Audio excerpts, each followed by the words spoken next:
राम राम दोस्तों और मेरी माताएं बहनें, आशा है कि आपके ऊपर भी बाबा नीम करौली जी की कृपा होगी। आपके घर परिवार में सभी कुशल मंगल होंगे, यही मैं प्रार्थना करता हूँ मेरे प्रभु बाबा नीम करौली जी से। मेरी अर्जी है मेरे महाप्रभु, आपकी शरण में सबके ऊपर अपनी कृपा करो। जो भी आपकी महिमा देखे, रामायण की महिमा देखे, उसके ऊपर तुरंत कृपा करो, उसके कष्ट हरो मेरे बाबा। जय बाबा नीम करौली महाराज की जय। श्री राम जय हनुमान जी की। ओम श्री सर्वदेवाय नमः। दोस्तों और मेरी माताएं बहनें, सभी देवी देवताओं का आह्वान करने के बाद मैं आज आपको श्रीमद् वाल्मीकि रामायण अरण्य कांड का 48वां सर्ग सुनाता हूँ। इसे पूरा सुने मेरे भाई, मेरी माताएं बहनें, क्योंकि आपके ऊपर अपार कृपा बरसाए मेरे महाप्रभु बाबा नीम करौली जी। क्योंकि ये हनुमत स्वरूप बाबा नीम करौली जी की ही उनकी पृष्ठभूमि है। रामायण में हनुमान जी का इन्होंने ही किरदार निभाया है मेरे महाप्रभु ने। बाबा की, हनुमान जी की आपके ऊपर अपार कृपा हो। शुरू करते हैं 48वां सर्ग। रावण के द्वारा अपने पराक्रम का वर्णन और सीता द्वारा उसको कड़ी फटकार। सीता के ऐसा कहने पर रावण रोष में भर गया और ललाट में भौहें टेढ़ी करके वह कठोर वाणी में बोला, सुंदरी, मैं कुबेर का सौतेला भाई परम प्रतापी 10 ग्रीव रावण हूँ। तुम्हारा भला हो। जैसे प्रजा मौत के भय से सदा डरती रहती है, उसी प्रकार देवता, गंधर्व, पिशाच, पक्षी, नाग सदा जिससे भयभीत होकर भागते हैं, जिससे किसी को किसी कारणवश अपने सौतेले भाई कुबेर के साथ द्वंद्व युद्ध किया और क्रोधपूर्वक पराक्रम करके रणभूमि में उन्हें परास्त कर दिया था, वही रावण हूँ मैं। मेरे ही भय से पीड़ित हो नरवाहन कुबेर ने अपनी समृद्धिशालिनी पूरी लंका का परित्याग करके इस समय पर्वत श्रेष्ठ कैलाश की शरण लिए है। भद्रे, उनका सुप्रसिद्ध पुष्पक नामक सुंदर विमान जो इच्छा के अनुसार चलने वाला है, मैंने पराक्रम से उसे भी जीत लिया है। मैंने पराक्रम से उसे भी जीत लिया है और उसी विमान के द्वारा मैं आकाश से विचरता हूँ। मिथिलेश कुमारी, जब मुझे रोष चढ़ता है उस समय इंद्र आदि सब देवता मेरा मुंह देखकर भय से कांप उठते हैं और इधर उधर भाग जाते हैं। जहां मैं खड़ा होता हूँ वहां हवा डरकर धीरे धीरे चलने लगती है। मेरे भय से आकाश में प्रचंड किरणों वाला सूर्य भी चंद्रमा के समान शीतल हो जाता है। जिस स्थान पर मैं ठहरता या भ्रमण करता हूँ वहां वृक्षों के पत्ते तक नहीं हिलते।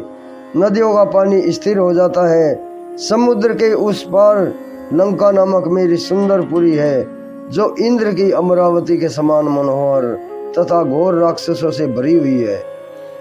उसके चारों ओर बनी हुई सफेद चारदीवारी उस पुरी की शोभा बढ़ाती है।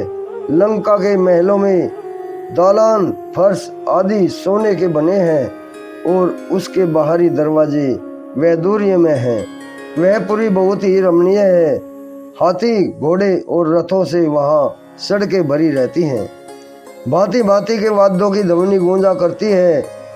सब प्रकार के मनोवांछित फल देने वाले वृक्षों से लंकापुरी व्याप्त है। नाना प्रकार के उद्यान उसकी शोभा बढ़ाते हैं। राजकुमारी सीते, तुम मेरे साथ उस पुरी में चलकर निवास करो। मनस्विनी, वहां रहकर तुम मानवी स्त्रियों को भूल जाओगी। सुंदरी, लंका में दिव्य और मानुष भोगों का उपभोग करती हुई तुम उस मनुष्य राम का कभी स्मरण नहीं करोगी, जिसकी आयु अब समाप्त हो चली है। विशाल लोचने, राजा दशरथ ने अपने प्यारे पुत्र को राज्य पर बिठाकर जिस अल्प पराक्रमी ज्येष्ठ पुत्र को वन में भेज दिया है, उस राज्य भ्रष्ट, बुद्धिहीन एवं तपस्या में लगे हुए तापस राम को लेकर क्या करोगी? यह राक्षसों का स्वामी स्वयं तुम्हारे द्वार पर आया है और तुम इसकी रक्षा करो। इसे मान से चाहो इसे मान दो। तुम इसकी रक्षा करो, इसे मन से चाहो। यह कामदेव के बाणों से पीड़ित है, इसे ठुकराना तुम्हारे लिए उचित नहीं होगा। वीरू, मुझे ठुकराकर तुम उसी तरह पश्चाताप करोगी जैसे पुरूरवा को लात मारकर उर्वशी पछताई थी। सुंदरी, युद्ध में मनुष्य जाति है राम, मेरी एक अंगुली के बराबर भी नहीं। तुम्हारे भाग्य से मैं आ गया हूं, तुम मुझे स्वीकार करो। सुंदरी, युद्ध में मनुष्य जाति है राम, मेरी एक अंगुली के बराबर भी नहीं है। तुम्हारे भाग्य से मैं आ गया हूं, मुझे स्वीकार करो। रावण के ऐसा कहने पर विदेह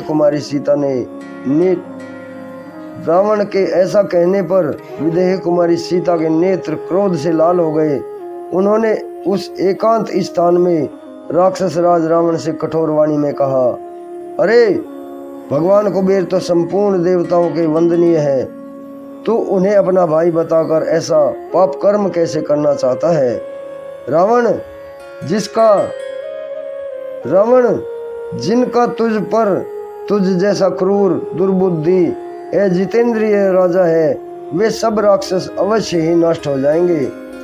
इंद्र की पत्नी सची का अपहरण करके संभव है कोई जीवित रह जाए, किंतु राम पत्नी मुझ सीता का हरण करके कोई कुशल नहीं रह सकता।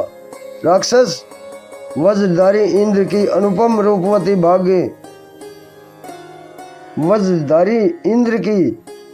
रूपवती भार्य सची का तिरस्कार करके संभव है कोई उसके बाद भी चिरकाल तक जीवित रह जाए, परंतु मेरी जैसी स्त्री का अपमान करके तू अमृत भी पी ले तो भी तुझे जीते जी छुटकारा नहीं मिल सकता। परंतु मेरी जैसी स्त्री का अपमान करके तू अमृत भी पी ले तो भी तुझे जीते जी छुटकारा नहीं मिल सकेगा। इस प्रकार श्री वाल्मीकि निर्मित आस रामायण आदि काव्य के अरण्य कांड में 48वां सर्ग पूर्ण हुआ। जय श्री राम। दोस्तों और मेरी माताएं बहनें, इसे आगे भी शेयर करें। प्रभु श्री राम जी, बाबा नीम करोली जी, हनुमान जी आपके सभी संकट दूर करें, यही मेरी प्रार्थना, यही मेरी मंगल कामना, यही मेरी अर्जी है मेरे बाबा की शरण में। बाबा जो भी आपकी महिमा सुने, जो भी ये रामायण के पाठ सुने, उसके ऊपर तुरंत कृपा करो, उसके सारे कष्ट हरो। जय राम जी की।